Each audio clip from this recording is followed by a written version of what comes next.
আমরা এখন আছি দুবলহাটি রাজবাড়ি। এটি প্রায় 200 বছর আগে রাজা হরনাথ এই রাজবাড়িতে প্রতিষ্ঠা করেন।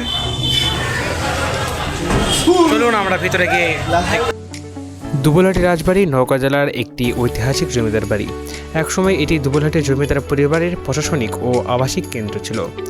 জমিদাররা শুধু এই রাজবাড়িতে বসতি করতেন না, বরং এলাকার শিক্ষা, ধর্মীয় ও সামাজিক উন্নয়নেও গুরুত্বপূর্ণ ভূমিকা পালন করেছেন। এই রাজবাড়ির সুবিশাল ফটক, প্রশস্ত দালান এবং নান্দনিক স্থাপত্য সেই সময়ের জমিদারের ঐতিহ্য বহন করে। সময় এই রাজবাড়িতে অতিথিদের আনাগোনা, সভা, উৎসব ও নানা ধরনের আয়োজনের মধ্য দিয়ে রাজবাড়ি ছিল প্রাণবন্ত।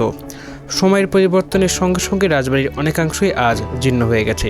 কোথাও দেয়াল ভেঙে পড়েছে, কোথাও রং বসে গিয়েছে, আবার কোথাও কিছু অংশ সংস্কারের কাজও চলছে।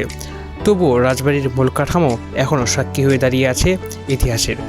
বর্তমানে অনেক পর্যটক ও ইতিহাসপ্রেমী এই স্থানটি একসময় এত সুন্দর প্রাসাদ আজ প্রায় ধ্বংসের মুখোমুখি।